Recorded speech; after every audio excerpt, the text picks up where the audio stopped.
আল্লাহর কাজে এসেছেন, আল্লাহ যদি বৃষ্টি দিয়া পণ্ড করে দেয়, এটা কি বেইনসাফ হবে? সেটাও ইনসাফ। আর তিনি যদি বৃষ্টি বাদল না দিয়ে সুযোগ দেন, সেটা ইহসান। আমরা দেখব তিনি আমাদের হকে ইনসাফ করেন না ইহসান করেন। কি বলেন? আজকে আপনাদের সামনে আমি তেলাওয়াত করেছি সূরা আলে ইমরান থেকে 31 এবং 32 দুটো আয়াত।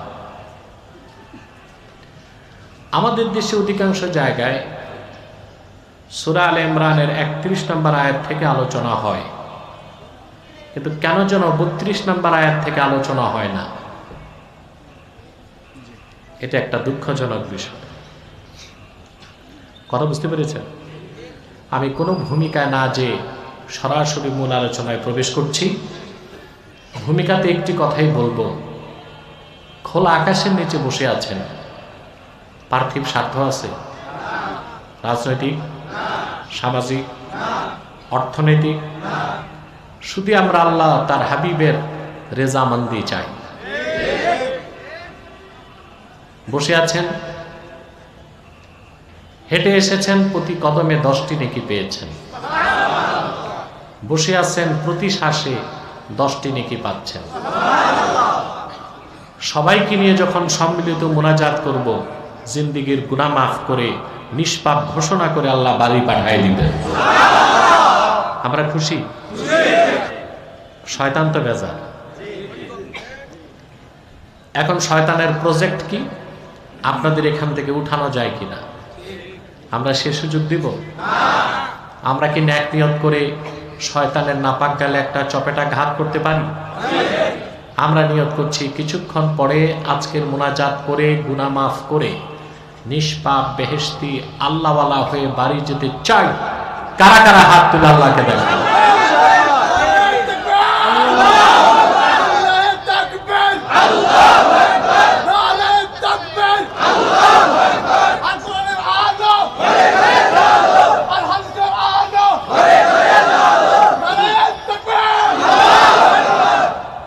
আল্লাহ কবুল করুন। আসুন তেলাওয়াতের মাধ্যমে আলোচনায় প্রবেশ করছি। আমার সঙ্গে আপনারাও পড়ুন, যেন প্রতিটি অক্ষরের নূরকে আল্লাহ তাআলা আমাদের সিনায় বিকশিত করে দেন।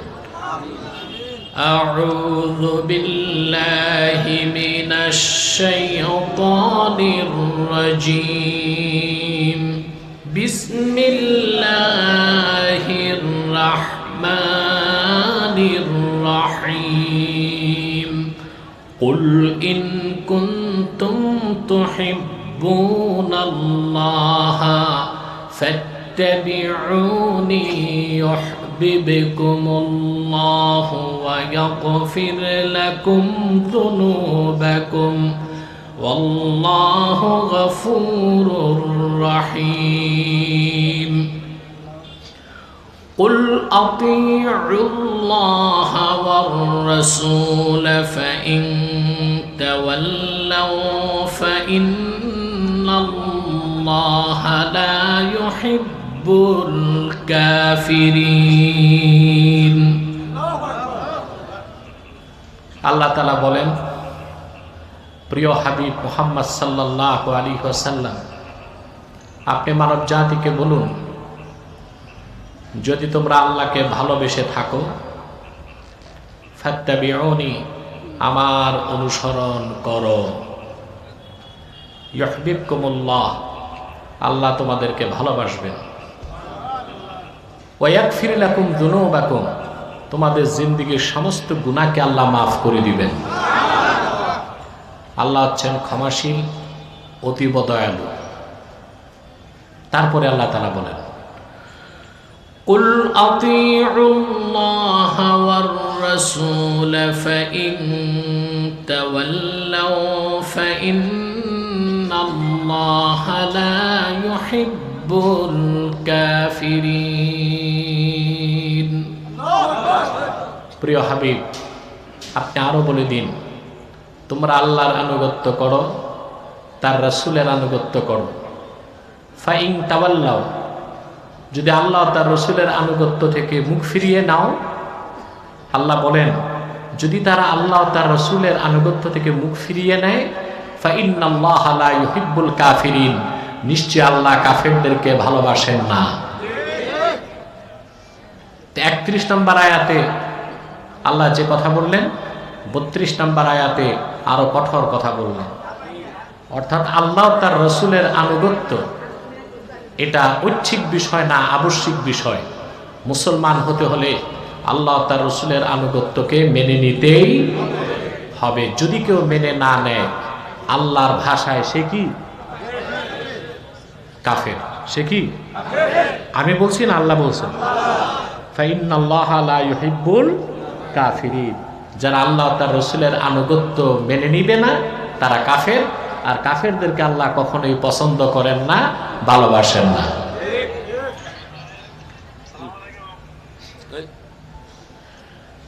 সাউন্ডটা আগের থেকে ঠিক হয়েছে, আরেকটু পরিষ্কার করো। যে আওয়াজটা ওয়ালে লাগে এটা বন্ধ করে দাও। প্রিয় বন্ধুগণ, এই পৃথিবীতে ইসলাম ছাড়া যত ধর্ম আছে বিকৃত, মিথ্যাশ্রিত, মানবরচিত, কল্পিত, ওই ধর্মের মানুষগুলো কিন্তু উপাসনা করে। কি করে? উপাসনার মাধ্যমে তারাও চায় স্রষ্টার সন্তুষ্টি, চায় কিনা? উদ্দেশ্য ভালো, তরিকা খারাপ।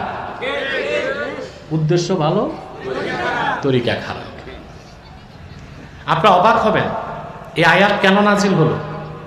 তাফসীরের কিতাবগুলোতে সাক্ষ্য পাওয়া যায়, মক্কা মুকাররমায় যত কুরাইশ ছিল কাফের, আবু জেহেল সহ একজন কুরাইশ নেতাও নাস্তিক ছিল না, স্রষ্টাকে বিশ্বাস করত, আল্লাহকে বিশ্বাস করত। তো মূর্তি পূজা কেন করত? ওরা নাস্তিক ছিল না, স্রষ্টায় বিশ্বাসী ছিল, আল্লাহকে বিশ্বাস করত।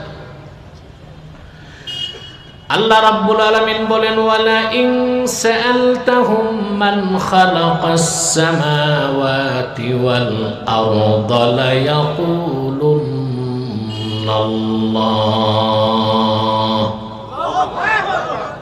প্রিয় হাবিব, আপনি যদি কাফেরদেরকে জিজ্ঞেস করেন এ আকাশ ও জমিনকে কে সৃষ্টি করেছেন, অকপটে বিনা বাধায় তারা জবাব দিবে যিনি আকাশ ও জমিন সৃষ্টি করেছেন তিনি হলেন আল্লাহ। আল্লাহকে বিশ্বাস করত আবু জেহেল, আবু লাহাব, সমস্ত কুরাইশ কাফেররা নাস্তিক একজনও ছিল না, সব ছিল আস্তিক, আল্লাহকে বিশ্বাস করত। ইসলামের সাথে দ্বন্দ্ব হলো কেন?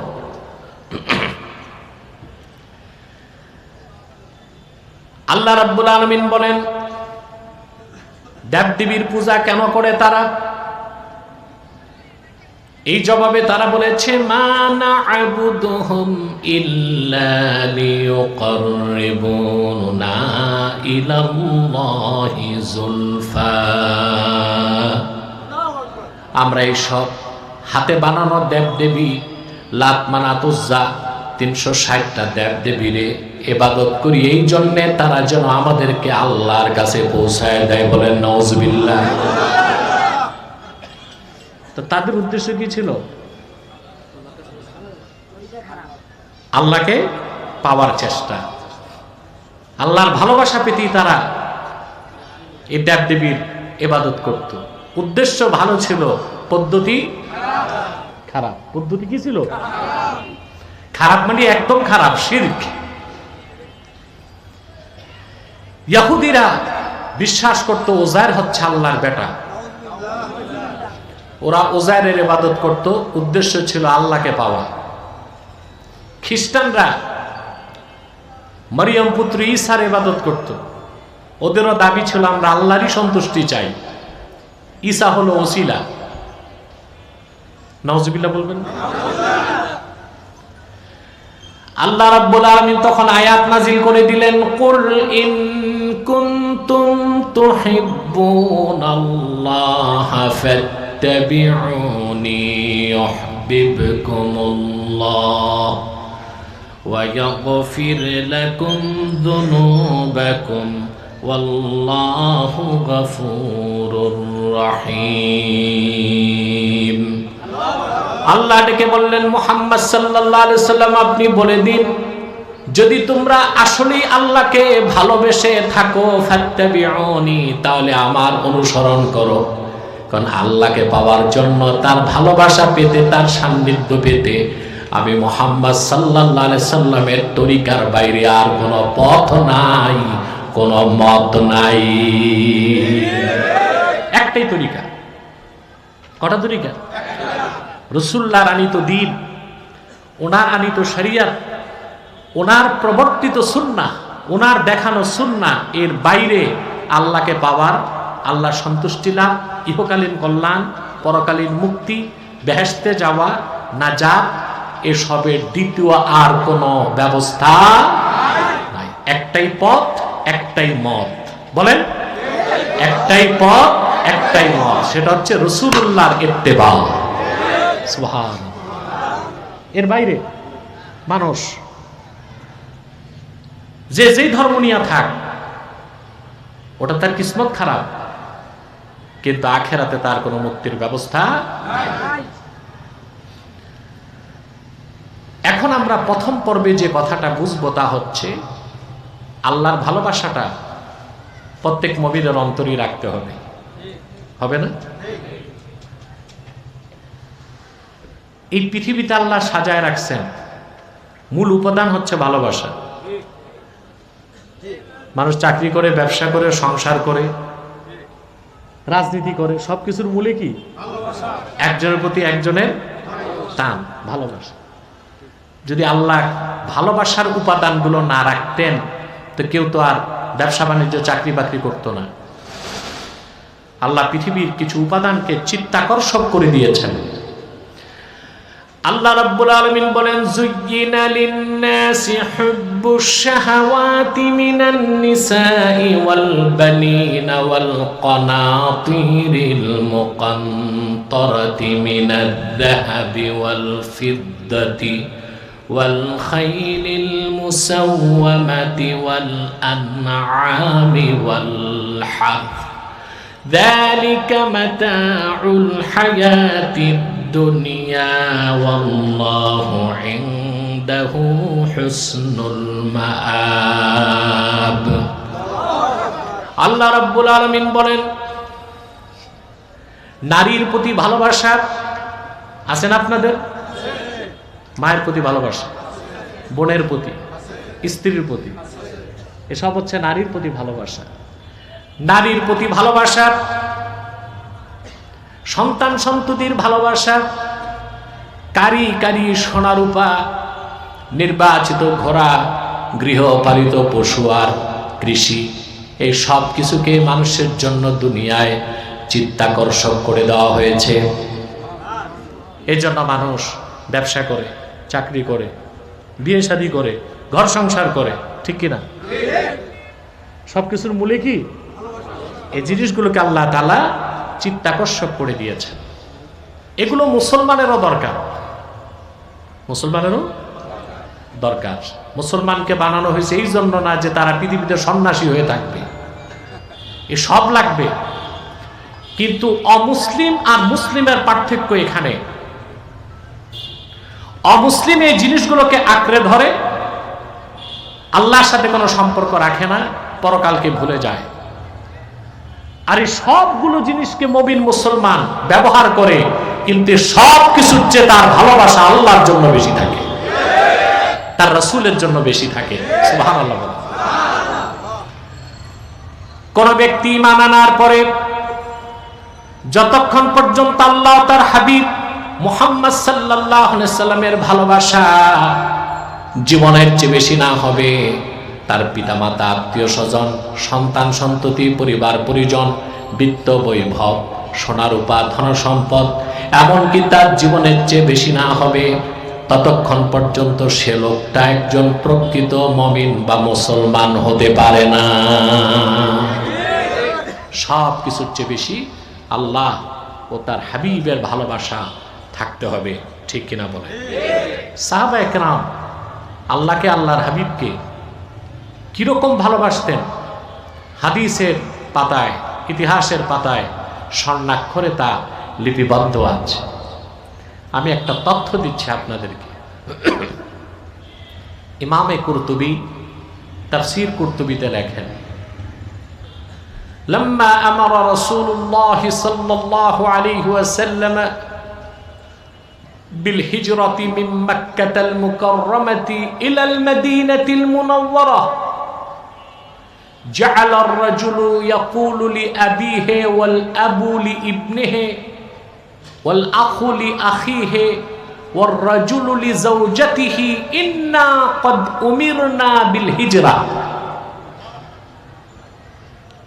ইমাম কুরতুবী লেখেন, রাসূলুল্লাহ সাল্লাল্লাহু আলাইহি ওয়াসাল্লাম যখন আল্লাহর পক্ষ থেকে হিজরতের আদেশ করলেন, তখন হিজরত করা সাহাবীদের জন্য কি ছিল? জোরে, মক্কা মুকাররমায় হিজরতের আগে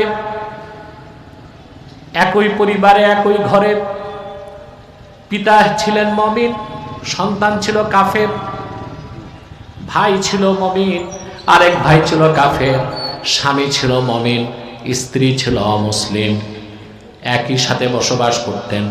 কিন্তু যখন আল্লাহর হাবিব হিজরতের হুকুম করলেন, আর তো সম্পর্ক রাখা যাবে না, বাপ ভাইকে ছাড়তে হবে, বাপ সন্তানকে ছাড়তে হবে, সন্তান বাপকে ছাড়তে হবে, ভাই ভাইকে ছাড়তে হবে। সুবহানাল্লাহ। ইসলামের আদর্শটা কি দেখেন, সবকিছুর ঊর্ধ্বে, সবকিছুর ঊর্ধ্বে ইসলামের আদর্শ, ঈমানটা সবকিছুর ঊর্ধ্বে। এখন সাহাবায়ে কেরাম চিন্তায় পড়ে গেলেন, কিভাবে বাবাকে ছাড়ি, কেউ চিন্তা করলেন কিভাবে সন্তানকে ছাড়ি। এরকম চিন্তা ভাবনায় আছেন তারা। এতদিনের সম্পর্ক, রক্তের সম্পর্ক কিভাবে ছিন্ন করি, বাড়িঘর সম্পদ কিভাবে রেখে চলে যায়। আল্লাহ রাব্বুল আলামিন সঙ্গে সঙ্গে আয়াত নাজিল করে বললেন, ইয়া আইয়ুহাল্লাযীনা আমানু লা তাত্তাখিযু আবাআকুম ওয়া ইখওয়ানাকুম আউলিয়া ইন ইসতাহাব্বুল কুফরা আলাল ঈমান। হে বিশ্বাসীগণ, তোমরা তোমাদের পিতাদেরকে আর ভাইদেরকে আপন করে নিও না, যদি তারা ঈমানের উপর কুফরকে প্রাধান্য দেয়, অর্থাৎ তারা যদি মুমিন না হয়, তোমরা মুমিন, তাহলে তাদের সাথে তোমাদের কোনোই সম্পর্ক রাখা যাবে না। সাহাবায়ে কেরামের একটা বিরাট অংশ মক্কা থেকে হিজরত করে মদিনা মুনাওয়ারায় চলে গেলেন। ভাই ভাইকে ছেড়ে দিল, বাপ ছেলেকে ছেড়ে দিল, সুবহানাল্লাহ বলবেন। স্বামী স্ত্রীকে, বাড়িঘর সব রেখে মদিনা মুনাওয়ারায় চলে গেলেন। এখন কিছু সাহাবী তখনও হিজরত করেন নাই, আরেকটু অপেক্ষা করতেছে, কি করা যায় চিন্তা করি। আল্লাহ রাব্বুল আলামিন তখন আবার সূরা তাওবার 24 নম্বর আয়াত নাজিল করে বললেন, কুল ইন কানা আবাউকুম ওয়া আবনাউকুম ওয়া ইখওয়ানুকুম ওয়া আজওয়াজুকুম ওয়া আশীরাতুকুম ওয়া আমওয়ালুন ইকতারাফতুমুহা ওয়া তিজারাতুন তাখশাউনা কাসাদাহা ومساكن ترضونها أحب إليكم من الله ورسوله وجهاد في سبيله فتربصوا حتى يأتي الله بأمره والله لا يهدي القوم الفاسقين। আল্লাহ তাআলা আয়াত নাযিল করে বললেন, আমি বলি আপনারা গণনা করুন, পারবেন? আল্লাহ বললেন, প্রিয় হাবিব মুহাম্মদ সাল্লাল্লাহু আলাইহি সাল্লাম, আপনি তাদেরকে বলুন, এখনো যারা হিজরত করে নাই ইন কানা আবাউকুম ওয়া আবনাউকুম ওয়া ইখওয়ানুকুম ওয়া আজওয়াজুকুম ওয়া আশীরাতুকুম, যদি তোমাদের পিতাগণ, তোমাদের সন্তানগণ, তোমাদের ভাইগণ, তোমাদের নিকটাত্মীয়গণ, তোমাদের স্ত্রীগণ, ওয়া আমওয়ালুন ইকতারাফতুমুহা, তোমাদের অর্জিত সম্পদ, ওয়া তিজারাতুন তাকশাউনা কাসাদাহা, আর সে ব্যবসা যে ব্যবসা লস হওয়াকে ভয় পাও, ওয়া মাসাকিনু তারদাউনাহা, সুরম্য বাড়িঘর যেগুলোকে পছন্দ করো, এ সব কিছুর যে যতক্ষণ না আল্লাহ তার রসুল অধিক প্রিয় না হবেন, ফাতারাব্বাসু আই ইনতাজিরু, অপেক্ষা করো, হাত্তা ইয়াতিয়াল্লাহু বিআমরি, আল্লাহর পক্ষ থেকে আল্লাহ সিদ্ধান্ত নিয়ে আসার আগ পর্যন্ত। অর্থাৎ তোমাদের উপর আল্লাহর পক্ষ থেকে বিপর্যয় নেমে আসবে, আযাব আসবে, শাস্তি আসবে, যদি নাই সব কিছুর চেয়ে আল্লাহ তার রসুল তোমাদের নিকট প্রিয় না হয়। সব কিছুর চেয়ে বেশি ভালোবাসা থাকতে হবে আল্লাহর জন্যে, তার হাবিবের জন্যে, ঠিক কিনা বলে? তাহলে ঈমান ঠিক থাকবে, ঈমান পরিপূর্ণ হবে, ঈমানের উপর টিকে যাওয়া যাবে। নতুবা ঈমান আনবেন ঠিক, ঈমান মজবুত হবে না, আর সেই ঈমানে টিকে থাকা যাবে না। ধারণাতীত কম মূল্যে ঈমান বিক্রি করে বেঈমানের কাতারে শামিল হয়ে যাবে।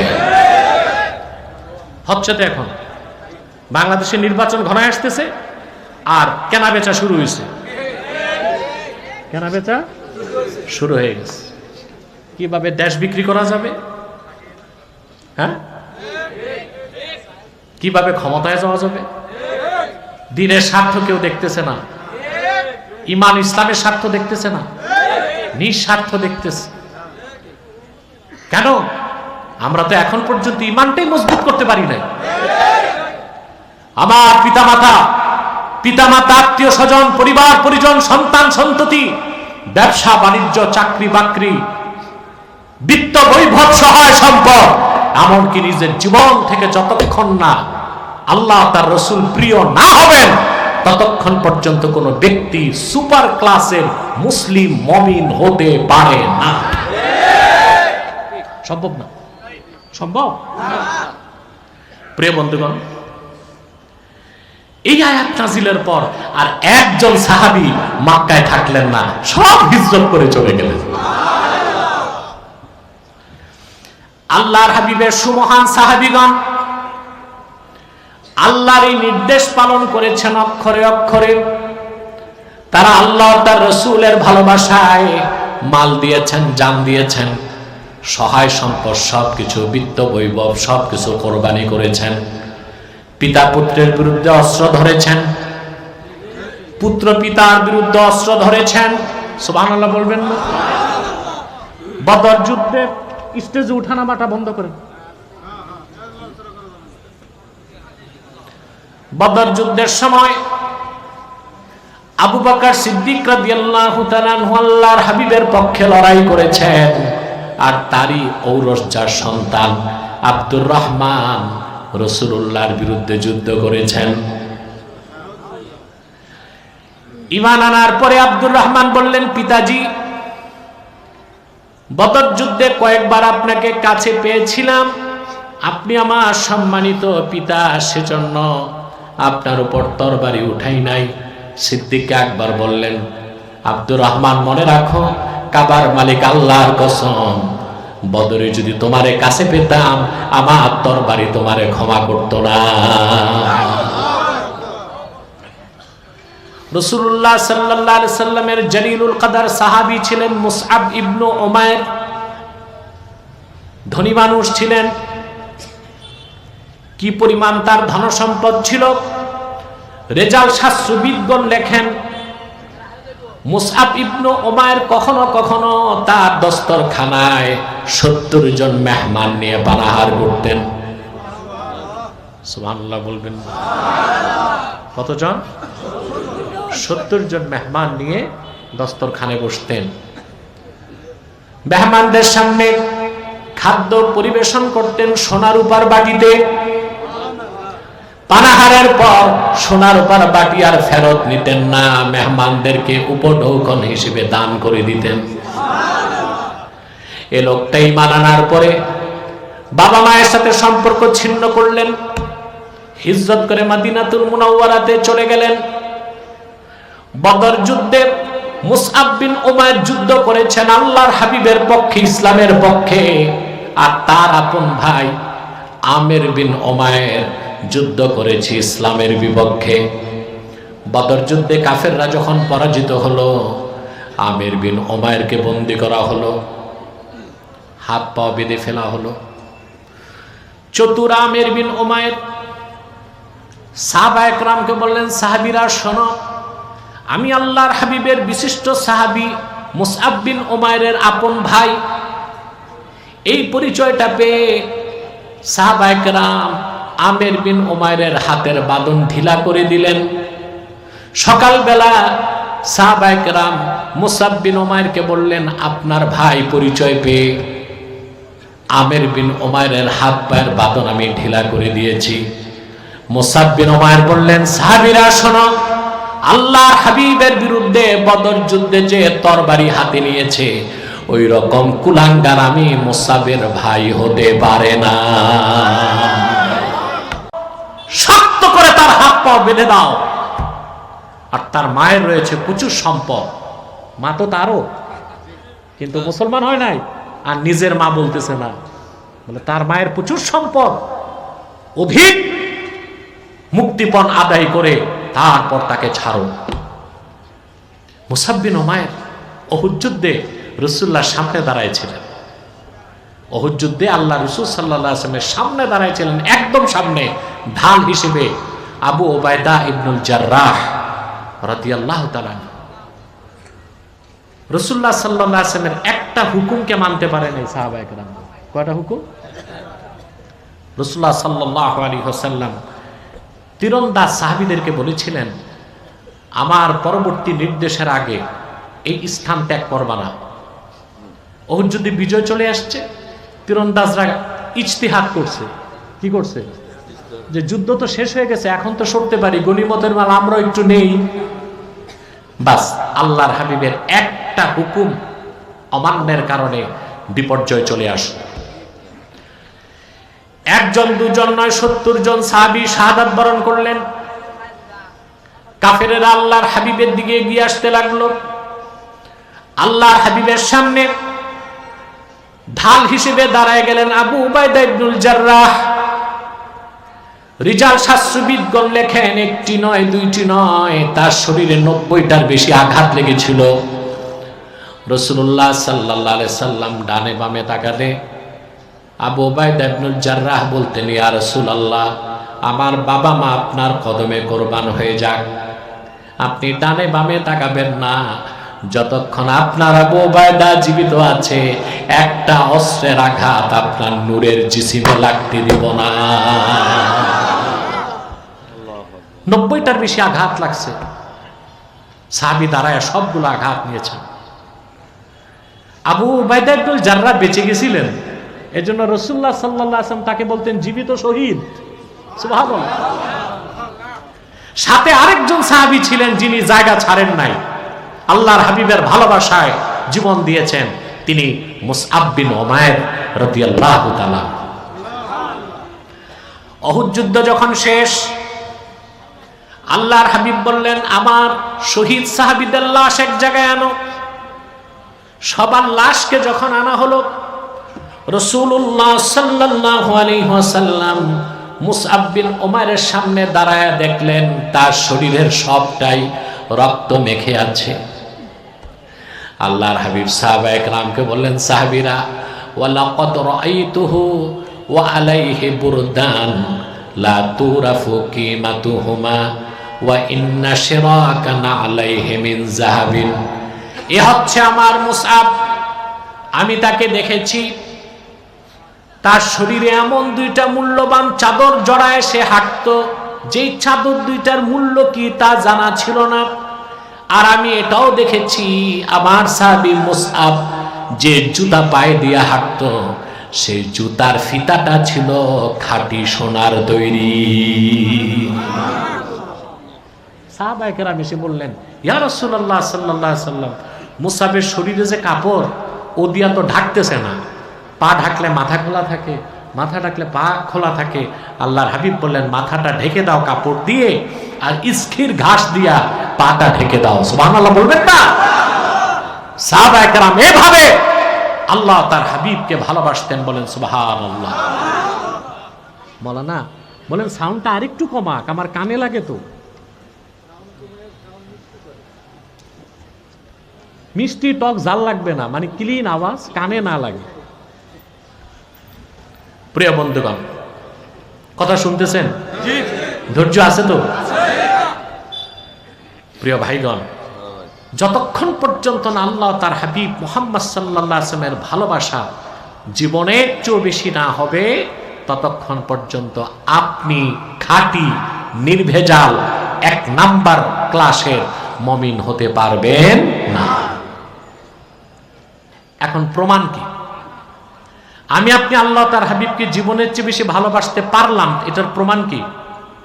প্রমাণটা কাউকে দেখানো যাবে না, অনুভব করা যাবে। সুবহানাল্লাহ। আমি বলবো, আলামত বলবো। আল্লাহর হাবিব ইরশাদ করেছেন, সালাসুন মান কুন্না ফীহি ওয়াজাদা হালাওয়াতাল ঈমান। 3টি খাসলত আমার যে উম্মতের মধ্যে একত্রিত হয়ে যাবে, আমার সে উম্মত ঈমানের মধুর স্বাদ পেয়ে যাবে। কয়টা খাসলত? 3টা। 1, মান কানা আল্লাহু ওয়া রাসূলুহু আহাব্বা ইলাইহি মিম্মা সাওয়াহুমা। প্রথম খাসলত হচ্ছে যে ব্যক্তির নিকট আল্লাহ তার রাসূল সবকিছুর চেয়ে অধিক প্রিয় হবেন। সুবহানাল্লাহ। ওয়া মান ইউহিব্বুল মারআ লা ইউহিব্বুহু ইল্লা লিল্লাহ। দ্বিতীয় খাসলত হচ্ছে ব্যক্তি কাউকে ভালোবাসবে আল্লাহর সন্তুষ্টির জন্য। আমাদের মধ্যে এই খাসলতটা আছে? জি না, খুব কম, খুব কম। এই যে যারা মিছিল মিটিং এ যে জীবন দিচ্ছে, আল্লাহ তার রসুলের জন্য দিচ্ছে না নেতার জন্য, দলের জন্য? ঠিক না? এখন তো নেতার অভাব নাই, নারায়ণগঞ্জে তো হাঁটাই যায় না, এত নেতাদের শোডাউন। মোটরসাইকেল শোভাযাত্রা যাচ্ছে, কে যাচ্ছে? বলে হুজুর চিনবেন না, এটা হকি স্টিক বল্টু। এদের নামগুলো এইরকমই হয়। নাম কি? হকি স্টিক বল্টু। তো পিছে কারা? বলে ওরা হচ্ছে চেলা চামুন্ডা। এই যে বৃষ্টিতে ভিজতেছে, রোদে শুকাচ্ছে, শ্রম দিচ্ছে, ঘাম দিচ্ছে, মেহনত করছে, শুধুই নেতার জন্যে না, মুমিন তার জীবনকে ওয়াকফ করবে শুধু আল্লাহ তার রাসূলের জন্য। ঠিক না? যুবকদের অনেকে আত্মহত্যা করে। কি করে? আত্মহত্যা করে কেন? কোন মেয়ে ছ্যাঁকা দিছে, বিষ খেয়ে মরে গেছে। কেন মরলো? বলে হুজুর কুতকুতি বেগমকে ভালোবাসতো তো, রিফিউজ করে দিছে, আত্মহত্যা করছে। আফসোস, আত্মহত্যাকারী কাফের নয়, তবে তার শাস্তিটা কাফেরের চেয়ে কম নয়। এটা মনে রাখবেন যুবকরা। আত্মহত্যাকারী কাফের নয়, কিন্তু আত্মহত্যাকারীর চেয়ে তার শাস্তি কম নয়, অনন্তকাল তাকে জাহান্নামে জ্বলতে হবে। ফিকহুল হানাফিদের মতে, ফিকে হানাফির মতে আত্মহত্যাকারীর জানাজা দেওয়া যাবে। কেউ কেউ বলছেন না, তার জানাজা নাই, কিন্তু মুফতাবিহি কওল হচ্ছে তার জানাজা হবে। তবে কোনো আলেমে তাকি পরহেজগার লোক তার জানাজা পড়াবে না। এটি বোঝা যায় আত্মহত্যাকারী কাফের না হলেও কতটা নিন্দিত। যুবকরা এই কাজ করবা? কথা বলে না। জীবন দিতে হবে কার জন্য? আল্লাহ তার হাবিবের ভালোবাসায় জীবন উৎসর্গ করাই মুসলমানের কাজ। দ্বীনের স্বার্থে, ইসলামের স্বার্থ রক্ষায়, ঈমানের স্বার্থে। ঠিক কিনা? তাহলে আল্লাহ 3 নাম্বার খাসলত কি? ঈমানের মধুর স্বাদ পাবে কোন ব্যক্তি? যার কয়টা খাসলত থাকবে? প্রথম হচ্ছে আল্লাহ তার রসুলের ভালোবাসা হবে জীবনের চেয়েও বেশি। দ্বিতীয়, সে কাউকে ভালোবাসবে কার জন্যে? 3 নাম্বার খাসলাত হচ্ছে ওয়ামান ইয়াকরাহু আইয়াউদা ফিল কুফরে বাদা ইদ আনকাযাহুল্লাহ কামা ইয়াকরাহু আইয়ুলকা ফিন নার। ব্যক্তি মুসলমান হওয়ার পর আবার কাফের হওয়াকে ওই রকম অপছন্দ করবে জীবন্ত তাকে আগুনে নিক্ষেপ করাকে যেইভাবে অপছন্দ করে। অর্থাৎ সে তার জীবন দিবে, ঈমান দিবে না। আমার ভাইয়েরা, এখানে কথা কেন? হ্যাঁ, আদব তমিজ নাই?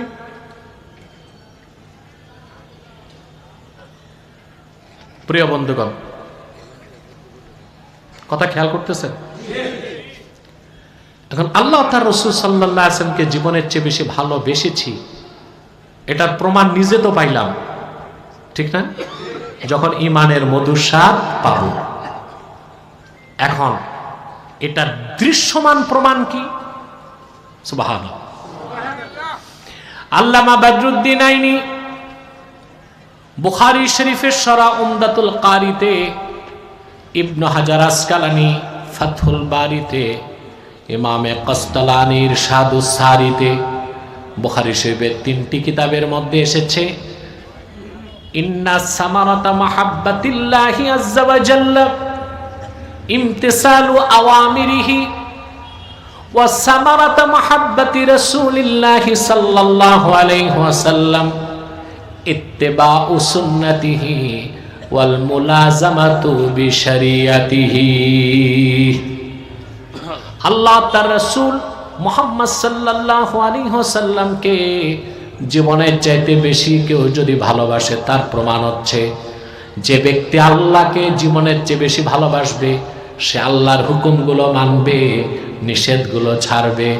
যে ব্যক্তি মুহাম্মদ সাল্লাল্লাহু আলাইহি সাল্লামকে ঈমান আনার পরে জীবনের চাইতে বেশি ভালোবাসবে সে মুহাম্মদ সাল্লাল্লাহু আলাইহি সাল্লামের ইত্তেবা করবে, ওনার শরীয়তকে দাঁত দিয়া কামড় দিয়া ধরবে। এটা দৃশ্যমান প্রমাণ। এটা কি? আমাদের দেশে অনেক লোক আছে দাবি করে আশেকে রসুল।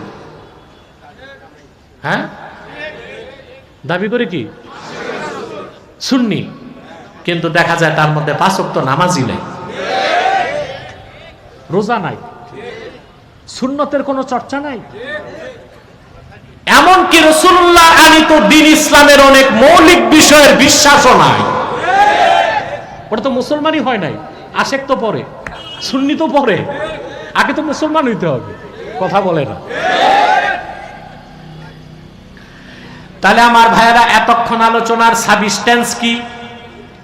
সার কথা হচ্ছে আল্লাহ ও তার হাবিব মুহাম্মদ সাল্লাল্লাহু আলাইহি সাল্লামের ভালোবাসা যতক্ষণ পর্যন্ত জীবনের চেয়ে বেশি না হবে ততক্ষণ পর্যন্ত ঈমান কামেল হবে না। আর ঈমান যদি কামেল না হয় খাতেমা বিল খায়রের কোনো সম্ভাবনা নাই। ঈমান নিয়ে মৃত্যুর কোনো গ্যারান্টি থাকবে না। যে ব্যক্তি আল্লাহ তার হাবিব, যে ব্যক্তি আল্লাহর হাবিব, যে ব্যক্তি আল্লাহকে পেতে চায়, আল্লাহর ভালোবাসা চায়, তার জন্য একটাই তরিকা, সেটা হচ্ছে মুহাম্মদ সাল্লাল্লাহু আলাইহি সাল্লামের অনুসরণ করতে হবে। আল্লাহ বলে দিয়েছেন, ইন কুনতুম তুহিব্বুনাল্লাহ ফাত্তাবিউনি। হাবিব আপনি বলুন, যদি তোমরা আল্লাহকে ভালোবেসে থাকো আমার অনুসরণ করো। রাসূলুল্লাহ সাল্লাল্লাহু আলাইহি ওয়াসাল্লামের অনুসরণের ব্যাখ্যাটা কি একটু বুঝে নেন ভালো করে। আল্লাহর হাবিব মুহাম্মদ সাল্লাল্লাহু আলাইহি সাল্লামের অনুসরণটাই তো ইসলাম। আল্লাহর হাবিবের ইত্তেবা, ওনার অনুসরণের বাইরে কোনো ঈমান নাই, ইসলাম নাই, শরীয়ত নাই, তরিকত নাই, হাকিকত নাই, মারেফত নাই, ভেদ নাই, কিচ্ছু নাই, আছে শুধু মাইরের পথ। রাসূলুল্লাহ দ্বীনের বাইরে, ওনার শরীয়তের বাইরে, ওনার সুন্নাহর বাইরে কোনো শরীয়ত, তরিকত, হাকিকত, মারেফত আছে কি? মাইরের পথ কি আছে? বাংলাদেশে অনেক ভণ্ড পীর আছে, দেখবেন বলবে ভেদ আছে, ভেদ। আলেমরা বুঝবে না এটা ভেদ আছে। কি আছে? শরীয়তের বাইরে কোনো ভেদ আর স্যাদ মানা যাবে? কথা বলেন। রাসূলুল্লাহর ইত্তেবা অনুসরণের বাইরে, ওনার আনিত দ্বীনের বাইরে, ওনার আনিত শরীয়তের বাইরে, ওনার সুন্নাহের বাইরে কোনো শরীয়ত নাই, তরিকত নাই, হাকিকত নাই, মারেফত নাই, ভেদ নাই, স্যাদ নাই, কল্যাণ নাই, মুক্তি নাই, নাজাত নাই, শুধুই ব্যর্থতা আর অকৃতকার্যতা। রাসূলুল্লাহর ইত্তেবার অর্থটা কি আমি এক কথায় বলে দিচ্ছি। আল্লাহর হাবিব মুহাম্মদ সাল্লাল্লাহু আলাইহি ওয়াসাল্লাম ১৫০০ বছর আগে যেটা পছন্দ করেছেন আল্লাহ, সেটা দ্বীন বানায় দিয়েছেন। তিনি যা পছন্দ করেছেন আল্লাহ, সেটাকে দ্বীন থেকে খারিজ করে দিয়েছেন। তিনি যা আদেশ করেছেন আল্লাহ, তা ফরজ করে দিয়েছেন। তিনি যা নিষেধ করেছেন আল্লাহ, ওইটারে হারাম বানায় দিয়েছেন। আপনারা জানেন, শুনেছেন, হিজরতের পর রাসূলুল্লাহ সাল্লাল্লাহু আলাইহি ওয়াসাল্লাম 16 কি 17 মাস বাইতুল মুকাদ্দাসের দিকে নামাজ পড়তেন। বাইতুল মুকাদ্দাস, যে ফিলিস্তিনে এখন রক্তের বন্যা বয়ে যাচ্ছে।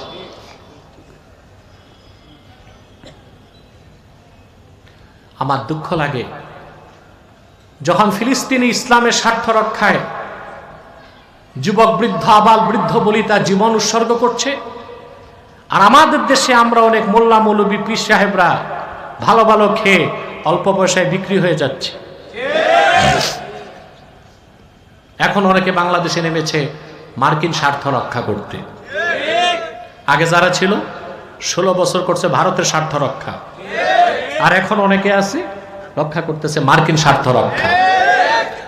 বাংলাদেশ সংখ্যাগরিষ্ঠ মুসলিম রাষ্ট্র, বাংলাদেশ ভারতীয় আধিপত্যবাদকেও মেনে নিবে না, মার্কিন আগ্রাসনকেও মেনে নিবে না। এক মুহূর্ত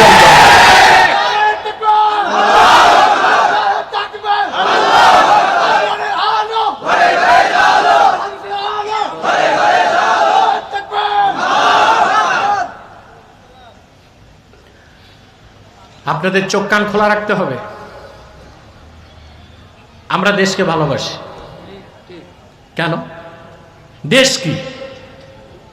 একটা রাষ্ট্র হতে 4টা জিনিস লাগে। কটা জিনিস? একটা হচ্ছে টেরিটরি, ভূখণ্ড, পপুলেশন, জনসংখ্যা, গভর্নমেন্ট, আর সভেরেন্টি, সার্বভৌমত্ব। এই 4টা থাকলে কি রাষ্ট্র। মূল হচ্ছে কি? টেরিটরি, ভূখণ্ড। তো ভূখণ্ড তো জড় জিনিস, আমরা এটা ভালোবাসবো কেমন? মুসলমানদের মাতৃভূমির ভালোবাসা আর অমুসলিমদের ভালোবাসা এক না। আপনারা একটা হাদিস শোনেন, বলা হয় হুব্বুল ওয়াতানি মিনাল ঈমান, দেশপ্রেমের ঈমানের অংশ। আল্লাহর কসম, এটা কোনো সহিহ হাদিস না, একটা মওযু কথা। এটা কি?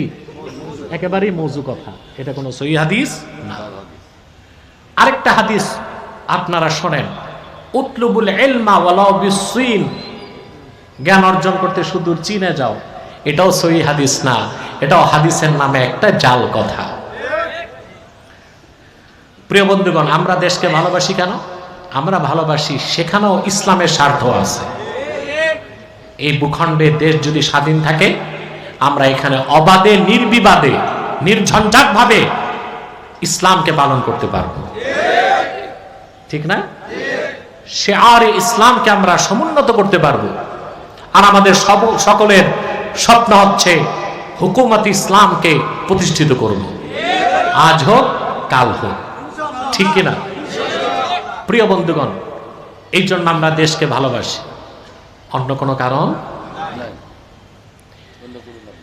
প্রিয় ভাইরা, যে কথা বলছিলাম, আল্লাহ তার রসুল, আল্লাহ রসুল সাল্লাল্লাহু আলাইহি ওয়াসাল্লামের অনুসরণের বাইরে কোনো ইসলাম, রসুল্লাহর আনুগত্যের বাইরে কোনো ইসলাম, ইসলামকে কল্পনা করার কোনো সুযোগ নাই। রসুল্লাহ যেটা পছন্দ করছেন আল্লাহ দ্বীন বানায় দিয়েছেন, তিনি যেটা অপছন্দ করছেন আল্লাহ দ্বীন থেকে বের করে দিচ্ছেন। তিনি যেটা আদেশ করেছেন আল্লাহ ফরজ করে দিচ্ছেন, তিনি যা নিষেধ করছেন আল্লাহ হারাম করে দিচ্ছেন। ঠিক না ভাই? আল্লাহর হাবিব সাল্লাল্লাহু আলাইহি ওয়াসাল্লাম হিজরতের পরে 15 কি 16 মাস বাইতুল মুকাদ্দাসের দিকে নামাজ পড়েছেন, কিন্তু রাসূলুল্লাহর মনের টানটা ছিল কাবার দিকে। কোন দিকে? মুখ ফুটে তিনি বলতেন না, বারবার আকাশের দিকে তাকাতেন। আল্লাহ ডাক দিয়ে বললেন, কদ নারা তাকাল্লুবা ওয়াজহিকা ফিস সামা। প্রিয় হাবিব মুহাম্মদ সাল্লাল্লাহু আলাইহি ওয়াসাল্লাম, বারবার আপনি আকাশের দিকে তাকান, এটা আমি লক্ষ্য করি। তাফসীরবিদগণ লেখেন, রাসূলুল্লাহ যতবার তাকাতেন আল্লাহর দেখতে ভালো লাগতো। আল্লাহর হাবিবকে আল্লাহ বললেন, অচিরেই আমি কিবলা পরিবর্তন করে দিব সেই দিকে যেটা আপনার মন চায়। আল্লাহর হাবিব সাল্লাল্লাহু আলাইহি ওয়াসাল্লাম মদিনাতুল মুনাওয়ারায়, মসজিদটির বর্তমান নাম মসজিদ জুল কিবলাতাইন, সেখানে রাসূলুল্লাহ সাল্লাল্লাহু আলাইহি ওয়াসাল্লাম সাহাবায়ে কেরামকে নিয়ে আসরের নামাজ পড়তেছিলেন। রাসূলুল্লাহ যখন রুকুতে গেলেন, আল্লাহ ওহী নাজিল করে বললেন, ফাওয়াল্লি ওয়াজহাকা শাতরাল মসজিদিল হারাম। প্রিয় হাবিব মুহাম্মদ সাল্লাল্লাহু আলাইহি ওয়াসাল্লাম, আপনার চেহারা মোবারকটা আপনি এখন থেকে কাবার দিকে ফিরান। রাসূলুল্লাহ সাল্লাল্লাহু আলাইহি ওয়াসাল্লাম নামাজ ছাড়লেন না। নামাজের মধ্যে আল্লাহ রাসূল সাল্লাল্লাহু আলাইহি ওয়াসাল্লাম বাইতুল মুকাদ্দাসের দিক থেকে বাইতুল্লাহর দিকে ঘুরে গেলেন। সাহাবায়ে কেরামও এক মুহূর্ত দেরি করলেন না, তারাও সঙ্গে সঙ্গে বাইতুল মুকাদ্দাসের দিক থেকে কাবার দিকে ঘুরে গেলেন। রাসূলুল্লাহ যেটা পছন্দ করেছেন সেটাকেই আল্লাহ দ্বীন বানায় দিয়েছেন। তিনি যা অপছন্দ করেছেন সেটাকে আল্লাহ দ্বীন থেকে খারিজ করে দিয়েছেন। তিনি যেটা আদেশ করেছেন আল্লাহ ফরজ করে দিয়েছেন। তিনি যা নিষেধ করেছেন আল্লাহ হারাম করে দিয়েছেন। সেজন্য আল্লাহ রসুলের ইত্তেবা, অনুসরণের বাইরে কোনো দিন নাই, কোনো ইসলাম নাই, মুক্তি নাজাদের কোনো ব্যবস্থা নাই। ফাত্তাবিউনি ইউহিব্বুকুমুল্লাহ, আমার অনুসরণ করো, আল্লাহ তোমাদের ভালোবাসবেন। সুবহানাল্লাহ বলবেন। প্রিয় ভাইরা, আল্লাহ তার পরের আয়াতে আল্লাহ বলেন, কুল আতিউল্লাহ ওয়ার রাসূলা। মুহাম্মদ সাল্লাল্লাহু আলাইহি ওয়াসাল্লাম, আপনি আরো বলে দিন তোমরা আল্লাহর আনুগত্য করো, তার রাসূলের আনুগত্য করো। ফাইন তাওয়াল্লাউ, যদি তারা মুখ ফিরিয়ে নেয়, ফাইন্নাল্লাহা লা ইউহিব্বুল কাফিরিন, আল্লাহ কাফেরদেরকে ভালোবাসেন না। সেজন্য আল্লাহর আনুগত্য ও তার রাসূলের আনুগত্য, দুইটা আনুগত্য গ্রহণ করার কারণেই তো আমরা মুসলমান। সেজন্য আমরা কোরআনও মানি, হাদিসও মানি।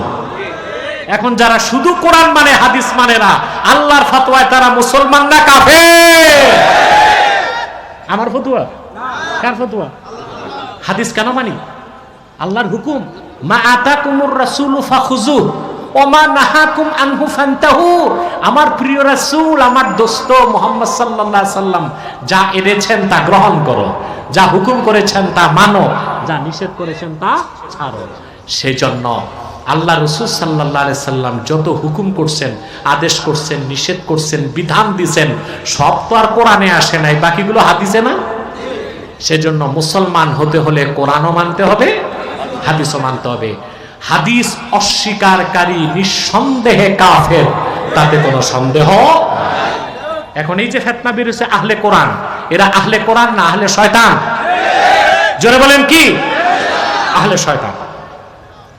এই বাংলাদেশে আহলে শয়তানের সবচেয়ে বড় যে ঠাকুরটা, এটা 2022 সালে আমার কাছে বাহাসে আসছিল, দেখছেন? 22 সালে। আমি তো বাহাসের আগে চিন্তায় পড়ে গেছি যে আলহামদুলিল্লাহ, আল্লাহর হাবিব মুহাম্মদ সাল্লাল্লাহু আলাইহি সাল্লামের জুতা মুবারকের সদকায় ওনার এই গোলামের নাম শুনলে কাফের মুশরিক পালায়। আর সে কিনা বাহাস করতে আমার বাড়িতে আসতেছে, আব্বাসি মঞ্জিলের ব্যাপারটা।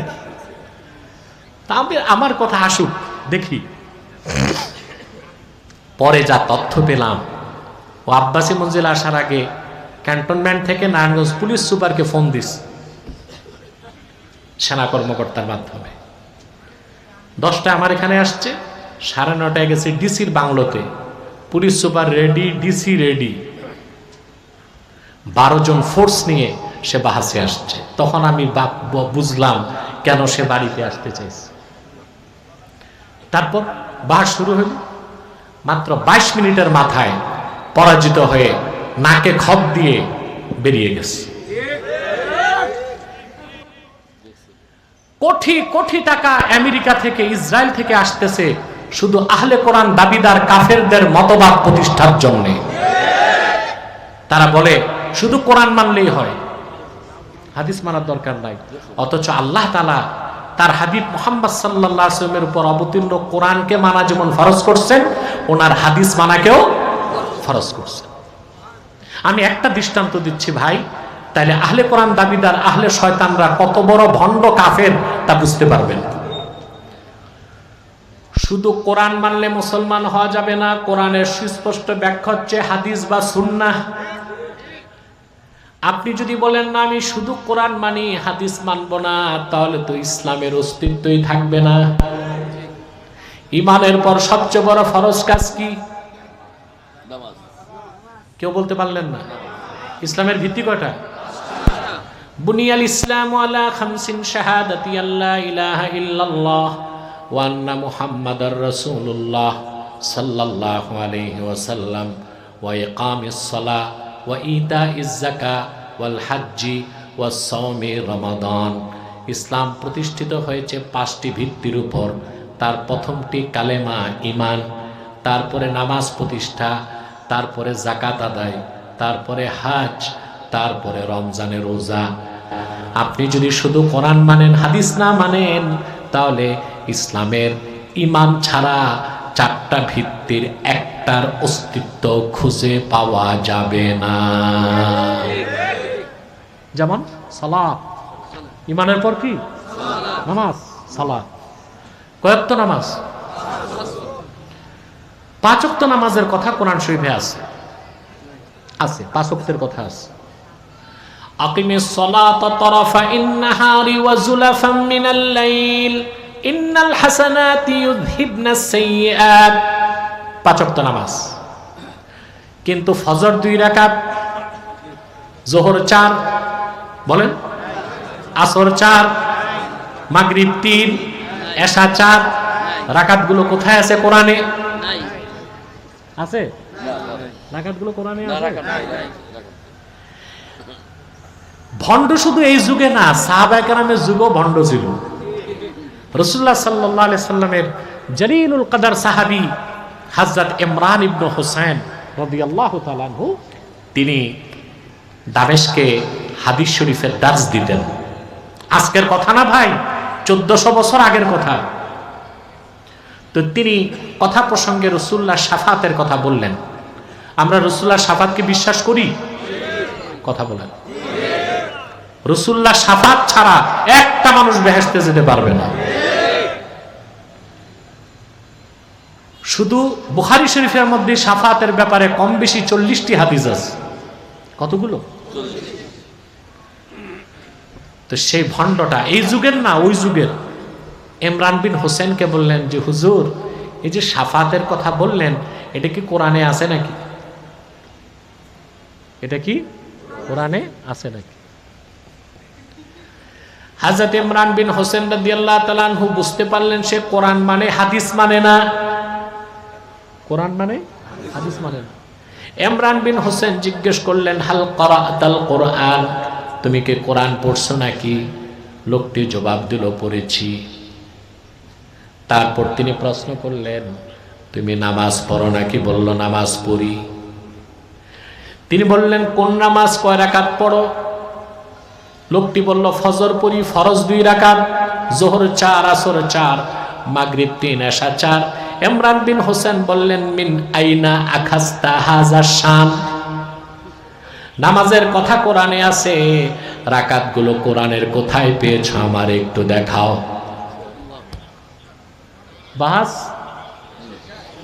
বাস আর লাগে? কিন্তু বর্তমান যুগের ভণ্ডগুলো নিকৃষ্ট কাফের। ওই যুগে যে ভণ্ডটা ছিল, শুধু কোরআন বিশ্বাস করতো, হাদিস মানতে চাইতো না, তার আদবটা কি ছিল দেখুন। সে বলল, হুজুর, নামাজ পাইছি কোরআনে, রাকাত পাইছি আপনাদের কাছ থেকে। সুবহানাল্লাহ। আখাজনা মিনকুম, নামাজ পাইছি কোরআনে, রাকাত পাইছি আপনাদের মতো সাহাবীগণের কাছ থেকে। ইমরান বিন হোসেন বললেন, আখাজতুম মিন্না ওয়া আখাজনা মির রাসূলিল্লাহ, তোমরা পেয়েছো আমাদের কাছ থেকে আর আমরা পেয়েছি রাসূলুল্লাহর কদম থেকে, এরই নাম হাদিস। সে হাদিস অস্বীকার করলে ঈমান থাকবে? নামাজ আর থাকে? নামাজের পর ইসলামের ভিত্তি কি? যাকাত, ঠিক না? যাকাতের কথা কোরআন শরীফে আছে, কিন্তু কতটুক স্বর্ণে কতটুক যাকাত? লাখে ২৫০০ টাকা, কয়টা পশুতে কয়টা যাকাত, কয়টা বকরিতে কয়টা যাকাত, কতটুক ফসলে অসর হবে, এই কথাগুলো তো কোরআনে নাই, সব আসছে হাদিসে। তা হাদিস বাদ দিলে নামাজও নাই, যাকাত নাই। তারপরে কি? হজ। তারপরে কি? হজ। হজের পর সওম। হজ, হজ করছেন না অনেকে? আল্লাহ সবাইকে তৌফিক দিক। হজ কি? হজ হচ্ছে কসদুম মাকসুস ফি মাকানিম মাকসুস ফি ওয়াক্তিম মাকসুস, নির্ধারিত সময়ে, নির্ধারিত জায়গায়, নির্ধারিত নিয়মে হজ করতে হবে। এই কাসদুন থেকে হজ। কাসদুন থেকে কি? হজ করতে অবশ্যই মক্কা যেতে হবে, আর যেতে হবে হজের মাসে, কথা বলে না, আর নির্ধারিত নিয়মে ইবাদত করতে হবে, ঠিক না ভাই? আল্লাহ তাআলা কোরআন কারীমে বলেন, ওয়ালিল্লাহি আলান নাসি হিজ্জুল বাইতি মান ইসতাতাআ ইলাইহি সাবিলা, মানুষদের মধ্যে যারা ঈমানদার, কাবা পর্যন্ত পৌঁছতে সক্ষম, তাদের উপর বাইতুল্লাহর হজকে ফরজ করা হয়েছে। সুবহানাল্লাহ বলবেন। কোরআনে আল্লাহ বললেন হজ হচ্ছে কাবায়। হজ কোথায়? কিন্তু আপনাদের কাছে আমার প্রশ্ন, হজের মূল দিন জিলহজের ৯ তারিখ লক্ষ লক্ষ হাজি কাবার প্রান্তরে থাকে না আরাফাত প্রাঙ্গণে? কথা বলেন কেন? আরে বাবা, দোয়া কবুল পরে।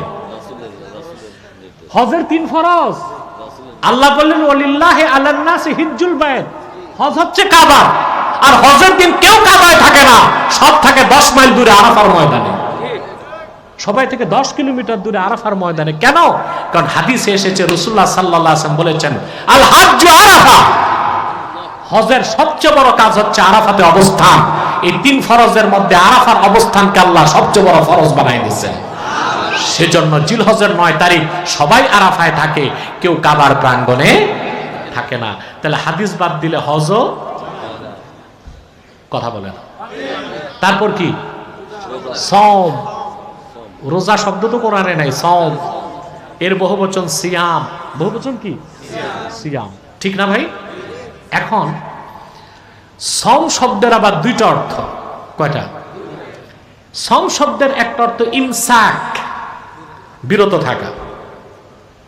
সওম শব্দের আরেকটা অর্থ সুকুত, কথা না বলে চুপ থাকা। কথা না বলে চুপ থাকাকেও আল্লাহ সওম বলেছেন, পানাহার না করে বিরত থাকাকেও আল্লাহ সওম বলেছেন। কি বলছেন? সওম বলেছেন। অনেক সময় হয়েছে, আর কিছু সময় আমি বিষয়টা বুঝাই দিই।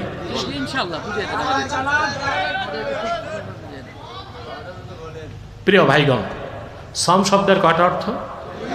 একটা অর্থ সুকুত, চুপ থাকা, আর একটা অর্থ ইমসাক, বিরত থাকা। এই পানাহার না করে বিরত থাকাকেও আল্লাহ কোরআনে সওম বলেছেন, কথা না বলে চুপ থাকাকেও আল্লাহ সওম বলছেন।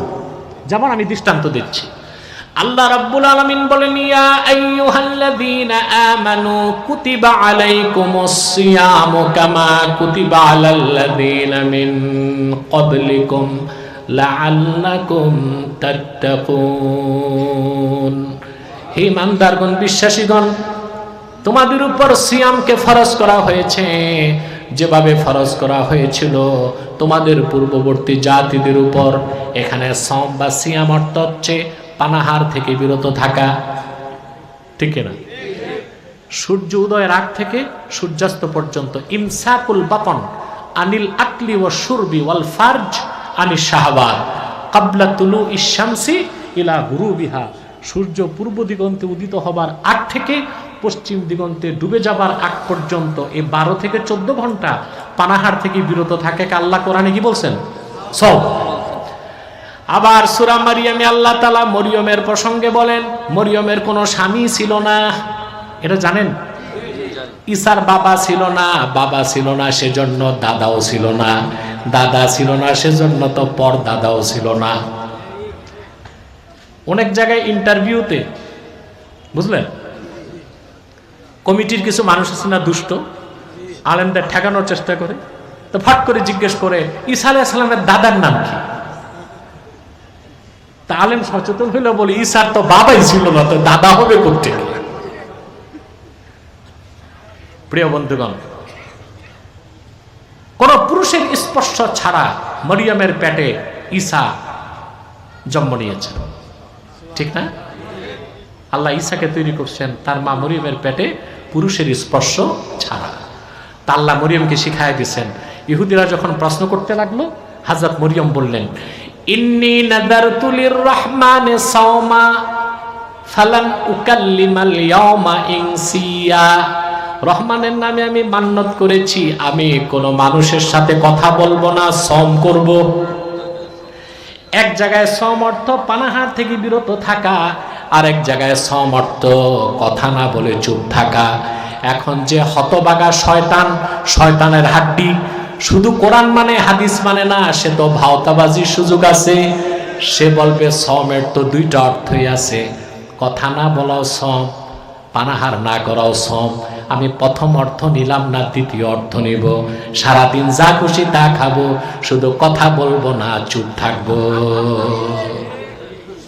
তাহলে রোজা আছে, সম আছে? হাদিস থেকে ব্যাখ্যা নিতে হয়, এখানে সম অর্থ কি, ওখানে সম অর্থ কি। এক জায়গায় সম অর্থ রোজা রাখা, আর এক জায়গায় সম অর্থ চুপ থাকা। তাহলে যারা আহলে কোরআন দাবিদার, হাদিস অস্বীকার করে, নিঃসন্দেহে তারা ইসলামের অস্বীকারী, কাফের এবং বেঈমান। আমার ভাইয়েরা, সেজন্য আল্লাহ রাব্বুল আলামিন বলে দিয়েছেন, কুল ইন কুনতুম তুহিব্বুনাল্লাহা ফাত্তাবিউনি।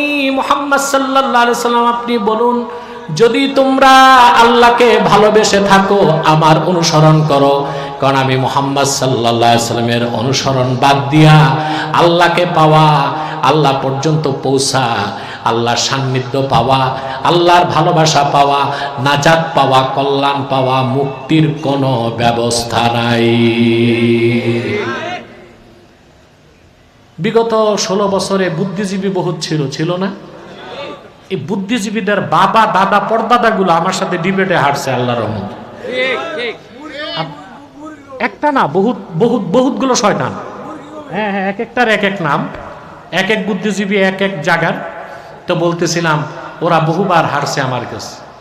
এখন আবার দেশে পট পরিবর্তন হয়েছে, এখন কিছু বুদ্ধিজীবী আবার মাথা চারা দিছে।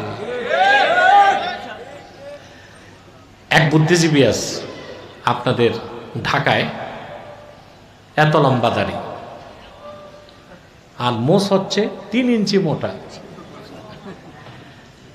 এত বড় পায়জামা, আলিগড়ি, ওর ভিতরে ওর নাতিরে ঢুকানো যাবে। সাদা কুর্তা, মাথায় লম্বা টুপি, হাতে গাজার কলকি, পিছনে সরস্বতীর মূর্তি। চিনছেন বুদ্ধিজীবীকে আপনারা? এই বুদ্ধিজীবী বলে ইসলামের নাকি ভার্সন আছে। নাউজুবিল্লাহ বলবেন? মানুষ যেটা বানায় সেটার ভার্সন থাকে, সেটার প্যাটার্ন থাকে। ইসলাম তো আল্লাহর দেওয়া, কোনো ভার্সন আছে? কোনো প্যাটার্ন আছে? আল্লাহর আখিরি নবী মুহাম্মদ সাল্লাল্লাহু আলাইহি সাল্লাম আল্লাহর পক্ষ থেকে যে জীবন বিধান এনেছেন সেটাই ইসলাম, সেটা একটাই, সেটার কোনো ভার্সন নাই, কোনো প্যাটার্ন নাই। আল্লাহর হাবিবের আনিত দিন ইসলামটাই শুধু ইসলাম, এটার কোনো ভার্সন নাই, এটার কোনো প্যাটার্ন নাই। আল্লাহর হাবিবের সুন্নাহের বাইরে, শরীয়তের বাইরে, দ্বীনের বাইরে মুক্তির কোনো ব্যবস্থা নাই। জীবনের সকল ক্ষেত্রে আল্লাহর হাবিব মুহাম্মদ সাল্লাল্লাহু আলাইহি সাল্লাম আল্লাহর পক্ষ থেকে যে দ্বীন এনেছেন সেই দ্বীনের অনুসরণ করতে হবে, ওনার রেখে যাওয়া সুন্নতের অনুসরণ করতে হবে, ওনার রেখে যাওয়া শরীয়তকে দাঁত দিয়ে কামড় দিয়ে ধরতে হবে। তাইলে আপনি মুমিন, আপনি মুসলিম, আপনি আল্লাহর সন্তুষ্টি পাবেন। আর যদি এখান থেকে মুখ ফিরান তাহলে বিষয়টা ঐচ্ছিক না আবশ্যিক, মুখ ফিরায় নেন তাহলে আল্লাহ বলে দিচ্ছেন, আল্লাহ পাক বলেন কুল আতিউল্লাহ ওয়ার রাসূল ফাইন তাওয়াল্লাউ ফাইন্নাল্লাহা লা ইউহিব্বুল কাফিরিন। মুহাম্মদ সাল্লাল্লাহু আলাইহি ওয়াসাল্লাম আপনি বলে দিন, তোমরা আল্লাহর আনুগত্য করো, তার রাসূলের আনুগত্য করো। যদি তারা মুখ ফিরিয়ে নেয় নিশ্চয়ই কাফেরদেরকে আল্লাহ কখনো ভালোবাসেন না। ইসলামের বাইরে রাসূলুল্লাহর আনিত দ্বীন ইসলামের বাইরে, ওনার সুন্নাহের বাইরে, ওনার শরীয়তের বাইরে মুক্তি পাওয়ার মতো, নাজাত পাওয়ার মতো, আল্লাহকে পাওয়ার মতো, বেহেশতে যাওয়ার মতো কোনো দিন, ধর্ম, মতবাদ নাই। মনে থাকবে? আল্লাহ আমাদেরকে কবুল করুক, আল্লাহ আমাদেরকে মঞ্জুর করুক, বলুন আল্লাহুম্মা আমিন। একটু আমি টাইম দিব। আর আপনাদের কষ্ট দিচ্ছি না। এই বসো বসো বসো বসো। তোমরা কি আউলিয়া কেরাম যে মুনাজাত লাগবে না? বিদায় লগ্নে সাদাকাল্লাহুল আযীম ওয়া সাদাকা রাসূলুহুন নবিয়ুল কারীম ওয়া নাহনু আলা যালিকা মিনাশ শাহিদিন ওয়াশ শাকিরিন আলহামদুলিল্লাহি রাব্বিল আলামিন। আমি আপনাদের সবার জন্য দোয়া করব। বিদায় লগ্নে কয়েকটা কথা বলে যাই।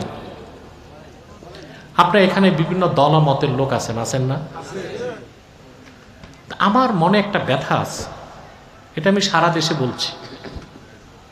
সেটা হচ্ছে, আমি চাই ফেসিবাদ বিরোধী যত স্টেক হোল্ডার আছে, দল আছে, ইসলামপন্থী, ডানপন্থী, সব যেন এক প্ল্যাটফর্মে আসে। এটা আমার চাওয়া, এটা আমার। কিন্তু দেশি বিদেশি অশুভ চক্র এখন চাচ্ছে দলে দলে লড়াই সৃষ্টি করতে, ফেসিবাদ বিরোধী দলগুলোর মধ্যে ফাটল সৃষ্টি করতে চাচ্ছে। এখন এই দায়িত্ব জনগণের। জনগণ চাপ প্রয়োগ করবে নেতাদেরকে, যে না 16 বছর মার খাইছি, রক্ত দিছি, জুলুম সহ্য করছি, এখন আর বিভেদ চাই না। এখন চাই ইসলামের স্বার্থে, দেশের স্বার্থে, উন্নয়ন আর কল্যাণে ইসলামপন্থী, ডানপন্থী, ইসলামী মূল্যবোধে বিশ্বাসী যারা, সকলকে নিয়ে একটা প্ল্যাটফর্ম হবে।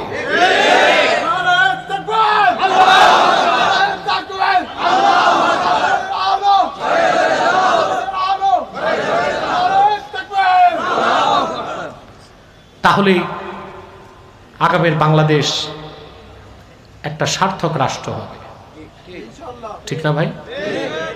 আমি আমার বিভিন্ন মহাসম্মেলনে, মাহফিলে, ডিবেটে, টক শোতে কিংবা মসজিদের মিম্বরে বলি, এখন যে সুযোগ আসছে এটা হাতছাড়া হলে 50 বছরে আর এই সুযোগ আসবে না। আসবে? একটা রাষ্ট্র হয় কেন? মানুষের নিরাপত্তা দিতে, ঠিক না? মানুষের অধিকারকে সমুন্নত করতে। আরেকটা হচ্ছে মানুষকে উন্নত জীবনযাপনে যে জিনিসগুলো দরকার তা দিতে। 4 নম্বরে সবচেয়ে বড় কাজ হচ্ছে সভরেন্টি অফ ল, আইনের শাসন থাকবে। কিন্তু সুদীর্ঘ 1 যুগের বেশি সময় আমরা রক্ত, ঘাম, শ্রম দেওয়ার পরও পট পরিবর্তন হয়েছে ঠিক, কিন্তু এই সার্থকতাগুলো আমরা খুঁজে পাই নাই। এখন তো আমাদের সজাগ হতে হবে। এখনো যদি আমরা বিদেশিদের খপ্পরে পড়ে যাই তাহলে আমাদের ধ্বংস ছাড়া আর কোনো গতি নাই। আমি আপনাদেরকে আহ্বান করছি, আসুন 3টি স্বার্থে আমরা সব দল মত এক হয়ে যাই। মুসলমানরা কয়টি স্বার্থে? ইসলামের সুমহান স্বার্থ রক্ষায় আমরা ঐক্যবদ্ধ হয়ে যাব। মুসলমানদের মৌলিক দাবিগুলো আদায়ে আমরা এক হয়ে যাব। আমাদের দাবিগুলো মানা হয়? মুসলমানদের কোনো দাবি মানা হয়েছে? দেশ স্বাধীনের 50 বছর হয়ে গেছে, যারাই ক্ষমতায় গেছে মুসলমানের রক্তে পা রেখে মসনদে গিয়েছে, কিন্তু মুসলমানদের মৌলিক একটা দাবিও তারা আদায় করে নাই। মৌলিক দাবিগুলো আদায়ে আমাদের এক হতে হবে। আর দেশের স্বাধীনতা রক্ষায় এক হইতে হবে। আমাদের এই তিনটি স্বার্থের বিরুদ্ধে কাজ করতেছে বাংলাদেশে তিনটি অমুসলিম সম্প্রদায়। তার মধ্যে সবচেয়ে জঘন্য হচ্ছে কুখ্যাত কাদিয়ানী সম্প্রদায়। নিঃসন্দেহে তারা কাফের এবং অমুসলিম। তাদেরকে যারা কাফের বলবে না তারাও কাফের, কারণ তারা আল্লাহর আখিরি নবী মুহাম্মদ সাল্লাল্লাহু আলাইহি সাল্লামকে আল্লাহর শেষ নবী হিসেবে বিশ্বাস করে না। চিল্লায় বলেন নাউজুবিল্লাহ। সেজন্য তারা কি? তাদেরকে যারা কাফের বলবে না তারা কি? কাফের। মানুষকে ধোঁকা দিতে তারা মুসলমানদের মতো দাড়ি রাখে, টুপি লাগায়, মুসলমানদের মতো নামও রাখে। তাই বলে কি মুসলমান হবে? কেউ যদি দাড়ি রাখে মুসলমান হইতে পারে? দাড়ি রাখলে যদি মুসলমান হওয়া যেত তো রবীন্দ্রনাথ ঠাকুরের চেয়ে বড় মুসলমান কি হইত? সে কি মুসলিম ছিল না অমুসলিম? টুপি লাগাইলে মুসলমান হওয়া যায়? ওই ভারতের পার্লামেন্টে দেখবেন কংগ্রেসের হিন্দু এমপিরাও সাদা টুপি লাগায়, কেউ কালো টুপি লাগায়। নাম রাখলে মুসলমান হওয়া যায়? এক শয়তান বোতলে পেশাব করে উপরে নাম লেখছে শরবত। ওটা কি শরবত হবে? ভিতরে কি? তদ্রুপ কাদিয়ানীরা কাফের। আব্দুল আউয়াল, আব্দুস সামাদ, মোবাশ্বের আলী, কবির চৌধুরী, শাহরিয়ার কবির, নিঝুম মজুমদার, এসব নাম রাখার দ্বারা তারা মুসলমান হতে পারে না। আমার ভাইরা, আমার বন্ধুরা, আমার আল্লাহ ও নূর নবীজি আমার মুহাম্মদ মুস্তাফা সাল্লাল্লাহু আলাইহি সাল্লামের ইসলাম ও কোরআনের হাজার হাজার হাজার বছর পরে বর্তমান ভারতের কুখ্যাত পাঞ্জাবের কুখ্যাত গুরুদাসপুরের কুখ্যাত কাদিয়ানে ইংরেজ আমলে এক শয়তান নিজকে নবী দাবি করছে। চিল্লায় বলেন নাউজুবিল্লাহ। ওই শয়তানটার নাম রেখেছিল তার বাপ মির্জা গোলাম আহমদ কাদিয়ানী। সাবধান, তাকে গোলাম আহমদ বলা যাবে না। গোলাম আহমদ অর্থ আহমদ এর গোলাম। কোন কাফের কোনোদিনও গোলাম আহমদ এর গোলাম হতে পারে না। আর কাদিয়ানের কাজ্জাব ছিল শেষ দরজার কুখ্যাত কাফের। সে গোলাম আহমদ এর গোলাম ছিল না, সে ছিল কুখ্যাত শয়তানের কুখ্যাত গোলাম। ইংরেজদের পা চাটা গোলাম মির্জা গোলাম শয়তান কাদিয়ানির উপর গজব এসেছে 1908 সালে। যখন গজব এসেছে কাদিয়ানের কাজ্জাব মির্জা গোলাম শয়তান কাদিয়ানি 1908 সালে ধ্বংস হয়ে কুখ্যাত জাহান্নামের কুখ্যাত কুকুরে পরিণত হয়েছে। তার অনুসারীরাও ধ্বংস হয়েছে। বর্তমানে কিছু কাদিয়ানি বাংলাদেশে আছে যারা ইসলাম ও মুসলমানের বিপক্ষে চক্রান্ত করে যাচ্ছে। তাদেরকে নির্মূল করার জন্যে, তাদের ফেতনা থেকে দেশকে রক্ষা করার জন্যে সকল দলের মুসলমানকে এক হইতে হবে। ইতিমধ্যে তারা বাংলাদেশে 100-র বেশি সেন্টার করে ফেলেছে। 100-র বেশি সেন্টার। আপনাদের পাবনাতেও তাদের আস্তানা আছে। খুব দুঃখজনক বিষয় এটা। এদেশে হিন্দু বৌদ্ধ খ্রিস্টানরা আছে না? আমরা কোনো বাধা দিই? তাদের বিরুদ্ধে মিছিল করি? তাদের বিরুদ্ধে মিটিং করি? কেন? তারা আছে অমুসলিম পরিচয়ে, আমাদের সমস্যা নাই। কি পরিচয় আছে? তারা অমুসলিম পরিচয়ে তাদের ধর্ম পালন করবে, আমাদের সমস্যা নাই। কিন্তু কুখ্যাত কাদিয়ানীরা ইহুদি খ্রিস্টানের চেয়ে বড় কাফের, কিন্তু নিজেদেরকে মুসলিম দাবি করে অন্য মানুষকে ধোঁকা দিচ্ছে। এটা মেনে নেওয়া যায় না। নাম পরিবর্তন করে করে মিথ্যা পরিচয় দেয়। কখনো নিজেদের পরিচয় দেয় আহমদি জামাত, কখনো বলে আহমদিয়া জামাত, কখনো বলে আহমদি সম্প্রদায়, কখনো বলে আহমদিয়া সম্প্রদায়, কখনো বলে আহমদি মুসলিম জামাত, কখনো বলে আহমদিয়া মুসলিম জামাত। সাবধান, যত কাদিয়ানি ছিল আছে থাকবে, তারা কেউ আহমদি জামাত নয়, আহমদিয়া জামাত নয়, আহমদি সম্প্রদায় নয়, আহমদিয়া সম্প্রদায় নয়, আহমদি মুসলিম জামাত নয়, আহমদিয়া মুসলিম জামাত নয়। তারা শয়তানি জামাত, কুখ্যাত জাহান্নামের কুখ্যাত কুকুরের দল। আমাদের সকল দলের একটাই দাবি, অনতিবিলম্বে স্বাধীন বাংলায় শয়তান কাদিয়ানীদেরকে রাষ্ট্রীয়ভাবে অমুসলিম ঘোষণা করতেই হবে, করতেই হবে, করতেই হবে। এই দাবি আদায় যদি জান ও মাল দিতে হয়, কারা কারা প্রস্তুত আছেন হাত তুলুন।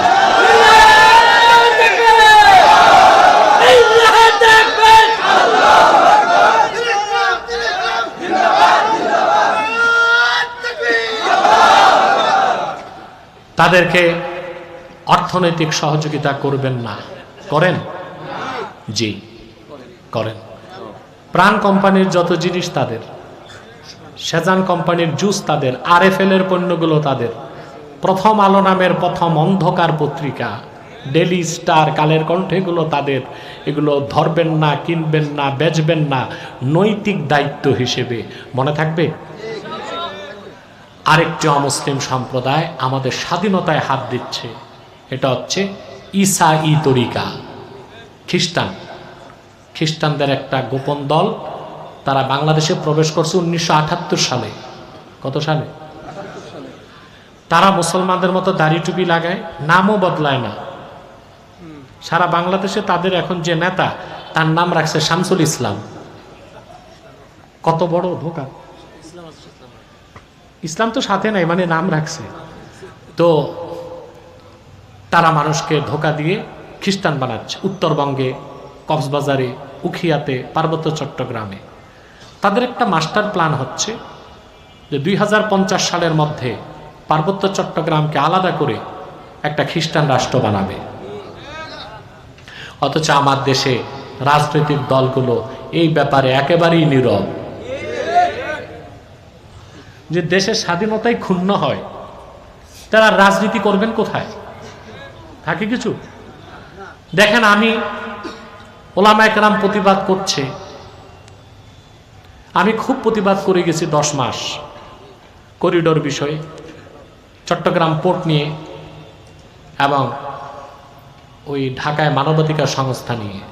আলহামদুলিল্লাহ, যতগুলো প্রতিবাদ করেছি, বর্তমান সরকার আমাদের প্রতিবাদকে মেনে সংযত হয়েছে। আমাদের প্রতিবাদ অব্যাহত আছে।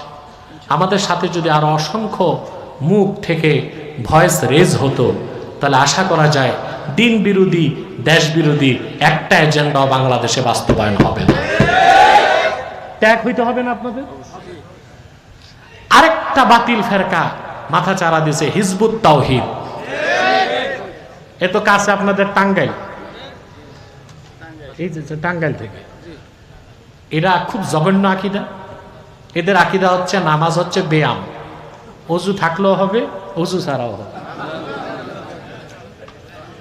তারপর তাদের বিশ্বাস, ছেলে আর মেয়ে যদি রাজি থাকে, বিয়ে ছাড়াও ফিজিক্যাল রিলেশন হতে পারে। তাদের কথা, দাজ্জাল বলে কিছু নাই, আমেরিকায় দাজ্জাল। এটা কেন বলে? দাজ্জাল হত্যা করতে তো ঈসা নামবে আকাশ থেকে, সেটা অস্বীকার করলে তো কুফর। এর জন্য ঘুরায় পেঁচায় বলে দাজ্জাল বলেই তো কিছু নেই, আমেরিকায় কি? নাউজুবিল্লাহ বলেন। এভাবে বিভ্রান্তি ছড়াচ্ছে, তাদেরকে কোনো সুযোগ দিবেন না। পারবেন তো ইনশাআল্লাহ? আল্লাহ আমাদেরকে কবুল করুক, মঞ্জুর করুক। আমি মাদ্রাসাতুস সুফা এটার কল্যাণ কামনা করি। মুহাম্মাদিন সাল্লাল্লাহু আলাইহি ওয়াসাল্লাম রাহমাতিল লিল আলামিন ওয়া আলা আলিহি ওয়া সাহবিহি আজমাইন। আল্লাহ তাআলা মাদ্রাসাতুস সুফা কর্তৃক আয়োজিত আজকের দস্তারবন্দি অনুষ্ঠানে উপলক্ষে আয়োজিত ওয়াজ ও দোয়ার মাহফিলে তোমার অসংখ্য জাকের শাকের নেককার ইমানদার বান্দা, পর্দার আড়ালের মা বোন নিয়ে হাত তুলেছি। আল্লাহ, এতগুলো মানুষের মধ্যে যার দুটো হাত তোমার ভালো লাগে, আল্লাহ তার দুটো হাতের বিনিময়ে আমাদের জিন্দেগীর সব গুনাহ রাশি মাফ করে দাও। আল্লাহ তাআলা রাব্বুল আলামিন, হৃদয়ের গভীর থেকে দোয়া করি, আল্লাহ তোমার আখিরি নবী নূর নবীজি আমার মুহাম্মদ মুস্তাফা সাল্লাল্লাহু আলাইহি ওয়াসাল্লাম আজ থেকে 1000 বছর আগে দুনিয়ার থেকে বিদায় নিয়েছেন। হায়াতুন নবী হিসেবে জান্নাতুল ফেরদাউস রওজা মুবারকে বিশ্রাম নিয়েছেন। আল্লাহ তাআলা জীবনে একবার তোমার আখিরি নবী নূর নবীজি আমার মুহাম্মদ মুস্তাফা সাল্লাল্লাহু আলাইহি ওয়াসাল্লামের জান্নাতুল ফেরদাউস রওজা মুবারকে উপস্থিত হয়ে গো আল্লাহ, তোমার হাবিবের নূরের কদমে দরুদ ও সালামের হাদিয়া দেবার আগে আল্লাহ তুমি ডাক দিও না। আল্লাহ তাআলা একবার বা একাধিকবার যারা সোনার মদিনায়, নূরের মদিনায় যেতে পেরেছি, আল্লাহ জীবনে বারবার তোমার আখিরি নবী নূর নবীজি আমার মুহাম্মদ মুস্তাফা সাল্লাল্লাহু আলাইহি ওয়াসাল্লামের নূরের শহর মদিনাতুল মুনাওয়ারা জিয়ারতের জন্য তাদের কপালটা খুলে দাও। আল্লাহ তাআলা রব্বুল আলামিন, হৃদয়ের গভীর থেকে দোয়া করি আল্লাহ, তোমার আখিরি নবী নূর নবীজি আমার মুহাম্মদ মুস্তাফা সাল্লাল্লাহু আলাইহি ওয়াসাল্লামের নূরের চেহারা মোবারক স্বপ্নে একবার দেখে গো আল্লাহ, জান্নাত ওয়াজিব হবার আগে তুমি ডাক দিও না। মাবুদ, একবার বা একাধিকবার যারা তোমার আখিরি নবী নূর নবীজি আমার মুহাম্মদ মুস্তাফা সাল্লাল্লাহু আলাইহি ওয়াসাল্লামের নূরের চেহারা মোবারক স্বপ্নে দেখার সৌভাগ্য লাভ করেছে আল্লাহ, জীবনে বারবার দেখার জন্যে তাদের কপালটা তুমি জান্নাতি কপাল বানায় দাও। আল্লাহ, আমাদের অনেকের বাবা নাই, অনেকের মা নাই, অনেকের বাবা মা একজনও নাই। যত মানুষের বাবা মা দুনিয়া থেকে বিদায় নিয়ে অন্ধকার কবরে চলে গেছে আল্লাহ, সকল মুসলমান বাবা মার কবরকে আল্লাহ তুমি জান্নাতের বাগান বানায় দাও। রব্বুল আলামিন, মাদ্রাসাতুস সুফাকে তুমি কবুল করে নাও। এই মাদ্রাসার জন্য যারা ধন দিয়েছে, মন দিয়ে খেটেছে, মাহফিলের জন্য নৈতিক সমর্থন জ্ঞাপন করেছে, আইনি সহায়তা দিয়েছে, বুদ্ধিভিত্তিক সমর্থন এবং সহযোগিতা করেছে, সকলের ধনমনকে কবুল করে আল্লাহ এই মাহফিলটা আমাদের সবার জন্য নাজাতের জারিয়া বানায় দাও। গুনার বোঝা কাঁধে করে হাত তুলেছি মাবুদ, জানি না এখনো ক্ষমা করছো কিনা। আল্লাহ তাআলা, গভীর রাত তোমার কোরআনকে সামনে নিয়ে হাত তুলেছি, আমি পাপী, তোমার পাপী বান্দাগুলোরে নিয়ে খোলা আকাশের নিচে মাবুদ একজনকেও খালি হাত ফিরায় দিও না। আমি সহ যত মানুষের ময়দানে হাত তুলেছে সবার জিন্দিগির গুনাহগুলো মাফ করে আল্লাহ আমাদের সকলকে তোমার ওলির খাতায় নাম উঠায় দাও। আল্লাহ তাআলা, পর্দার আড়ালে আমার মা বোনেরা বসে আছেন, অবলা সরলা সতী সাধ্বী মা বোন যারা হাত তুলে বসে আছেন, তাদের মনের দুঃখ কষ্টগুলো দূর করে দাও। প্রত্যেক মা বোনকে এক একটি সোনার সংসার হাদিয়া করে দাও। আমার বোনদের মধ্যে যাদের বিয়ে হয় না, বয়স বেড়ে 20 থেকে বুড়ি হয়ে যাচ্ছে, লজ্জায় কাউরে বলে না, মনের দুঃখ মনে লালন করে সারা রাত কেঁদে বুক ভাসায় দেয়, লজ্জায় কাউরে বলে না, এরকম প্রত্যেক বোনকে আল্লাহ তুমি এক একজন ইমানদার, চরিত্রবান, সক্ষম যুবকের দ্বারস্থ করে দাও। আল্লাহ তাআলা রব্বুল আলামিন, আমার যুবক ভাইগুলোরে তোমার হাতে সুপর্দ করে দিলাম, আমার কলিজার টুকরা যুবক ভাইগুলোরে তোমার হাতে সঁপে দিলাম আল্লাহ, তাদের প্রত্যেককে খাঁটি ইমানদার বানায় দাও, সহি আকীদার ধারক বানায় দাও, আহলুস সুন্নাহ জামাতের অনুসারী বানায় দাও, প্রত্যেককে খাতমে নবুয়ত আন্দোলনের সৈনিক বানায় দাও, প্রত্যেককে নামাজি বানায় দাও, চরিত্রবান বানায় দাও। যুবক ভাইদের মধ্যে যাদের বেকার, যারা কাজ নাই, তাদের কাজের ব্যবস্থা করে দাও। আর যে যুবকটা বিদেশ যেতে চায় তার বিদেশ যাবার স্বপ্ন পূরণ করে দাও। আল্লাহুম্মা আইন্না আলা তাআতিকা ওয়া যিকরিকা ওয়া শুকরিক ইয়া হাইয়্যু ইয়া কাইয়্যুম বিরহমাতিকা নাস্তাগীস আসলিহ লানা শানানা কুল্লাহ ওয়া লা তাকিলনা ইলা আনফুসিনা তারফাতা আইন ফাতিরাস সামাওয়াতি ওয়াল আরদি আনতা ওয়ালিয়ুনা ফিদ দুনিয়া ওয়াল আখিরাহ তাওয়াফানা মুসলিমিনা ওয়ালহিকনা বিসসালিহিন।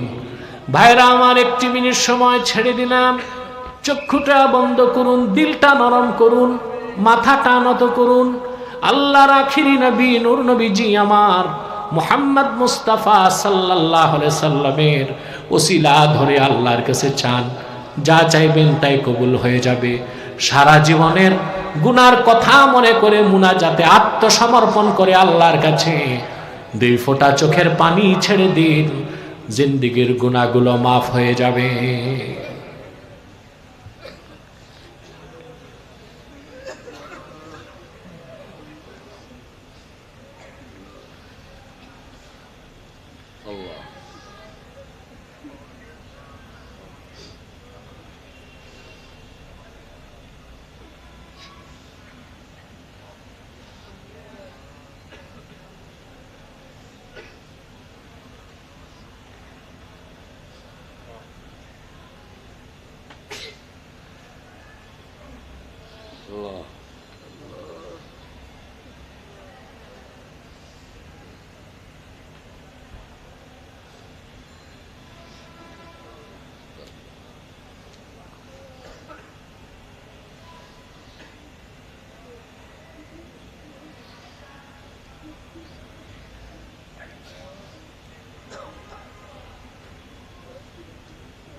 ربي أعوذ بك من همزات الشياطين وأعوذ بك ربي أن يحضرون اللهم إنا نتوسل إليك بوسيلة حبيبك المحترم نبيك الخاتم سيدنا وسيد الأبرار نبينا ونبي الأنبياء محمد بن عبد الله نبي الله رسول الله صلى الله عليه وسلم الذي أكملت به قصر النبوة وحكمت لا نبي بعده وأعلنت في القرآن بالبرهان أن محمدا صلى الله عليه وسلم خاتم النبيين والمرسلين قبل 1500 سنة وصلى الله تعالى على خير خلقه نبينا محمد نور الله وعلى آله وصحبه أجمعين برحمتك يا أرحم الراحمين السلام عليكم ورحمة الله تعالى وبركاته